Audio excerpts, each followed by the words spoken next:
Let me give you 3 steps to start life change that can change your life, your personality, your lifestyle, everything can change.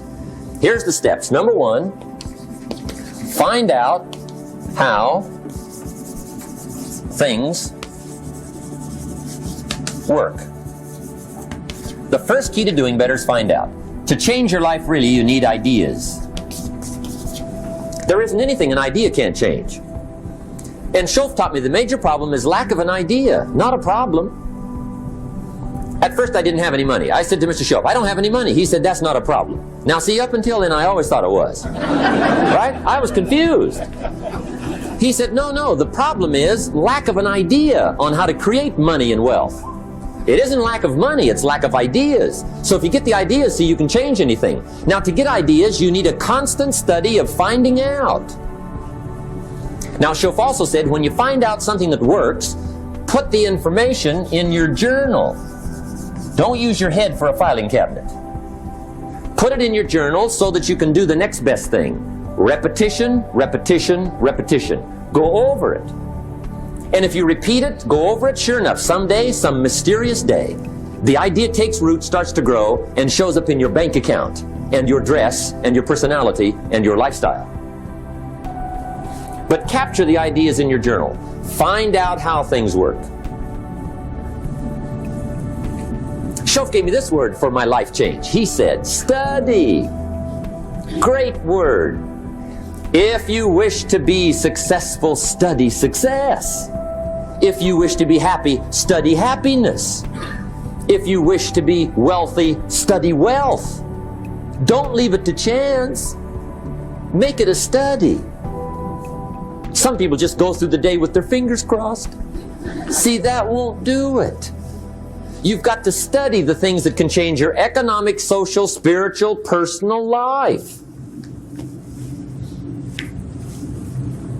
Now, here's a qualifying phrase. And we'll have several of these qualifying phrases throughout the seminar. Here's the first one. You may not be able to do all you find out. I understand that. You may not be able to do all you find out, but you should find out all you can do. See, you don't want to wind up at the end of your life and discover that you've lived only 1/10 of it. And the other 9/10 went down the drain. Not for lack of opportunity, for lack of information. So that's number 1, find out how things work. Now here's the best human virtue for finding out. Curiosity. Make a note of that. Curiosity. Be curious. You might add a word to it that'll help. Childish curiosity.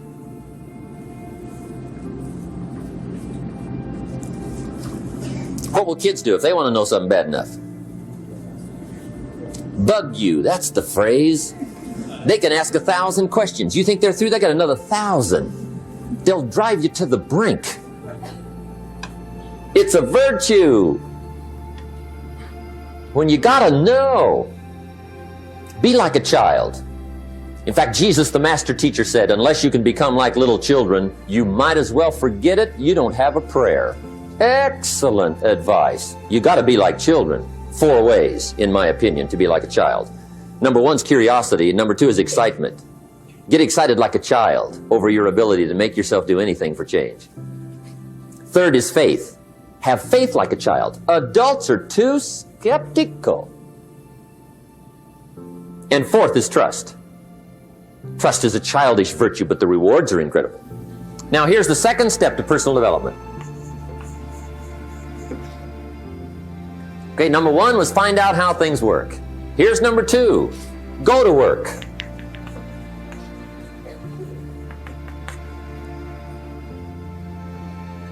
You must now take action on what you found out. In doing business around the world, we call it game plan. Put together your game plan. One of the major things we teach on the weekend seminars, game plans. How to game plan your office. If you're in sales, you need a game plan. Kids need a game plan. You need a home game plan, social game plan, a business game plan. Everybody needs game plans. Financial independence, game plan. Your investment, game plan. Don't think in your head. Put it on paper.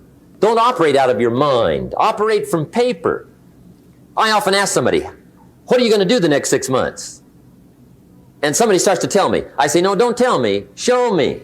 Show me your game plan for the next 6 months. Then I can look at things and maybe I can help. But you got to operate from paper. Put it on a game plan. Take action on what you found out. Now here's the best word I know of to go with action. Massive. See, that'll change everything. Massive action is called the cure-all. If you're going to make calls, make a few thousand. If you're going to make contacts, make a few thousand. If you're going to knock on doors, knock on a few thousand. See, that'll change everything. Here's the language of the poor. I'll try it a time or two and see what happens. It's the way poor people talk. The guy says, well, I'll give it 30 days. 30 days. You could guess his bank balance.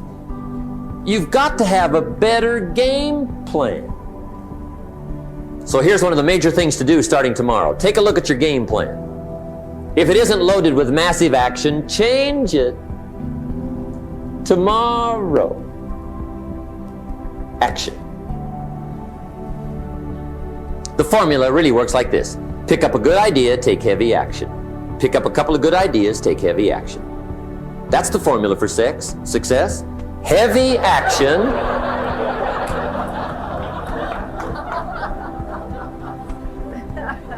It's a good thing we can edit all this, right? The formula for success, take heavy action on a good idea, right? That's the ratio. Now here's the key. Don't wait till you've learned 2,000 or 3,000 things. Because that way you'll use up all the time. And you could wind up smart and broke. And hey, it's okay to be dumb and broke. But if a guy's smart and broke, that's pitiful. Don't let your learning lead to knowledge. You'll become a fool. Let your learning lead to action. You can become wealthy. And there's many kinds of wealth, I understand that, not just money. Money's one of the least of all values. I know some people with a lot of money that are very poor.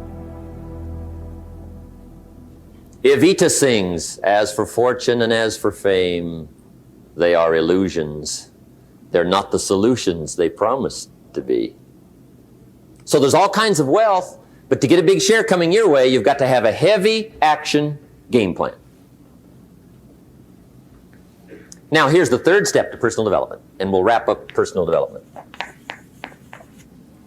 Step number 3, it's just a little caution, and all through life we need little cautions.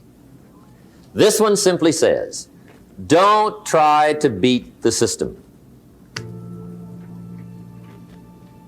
Find out how it works, work it, but don't try to beat it.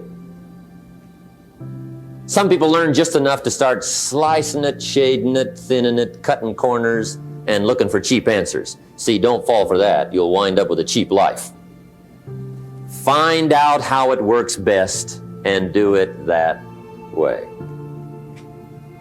Even though it seems to take a little longer, do it right. Don't compromise with right. Now, under this step, here's another key. Be a quick learner. Don't let it take long to teach you. Learn quicker.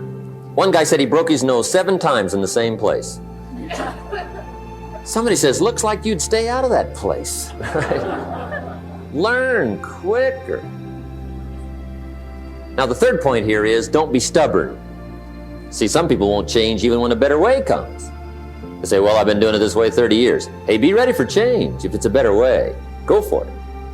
But don't try to beat it. Or you'll be like the guy that went to Las Vegas. He didn't have much money, so he didn't want to risk his money gambling. But he gets to Las Vegas and the jackpot bells are ringing, the money's flowing, the lights are flashing, and he can't help himself. He's got to gamble. But instead of gambling with his cash, he decides to play the mental gambling game. And the brilliant scheme he worked out goes like this. He'd pick a number like number 3. Mentally, he would bet a certain amount of money on the number. And whether it won or lost, he would jot down that amount in his little pad. I would have won $5 if I'd have made that bet. Just to keep track of it, win or lose. That way, come midnight, he can calculate how he's doing, win or loser, how much, only not his money. Keep his money, Just play this mental gambling game. So here he is around the gambling table, everybody else shelling out their hard-earned cash. He's got this brilliant scheme. Instead of betting with his money, he's betting with his mind, and he lost his mind.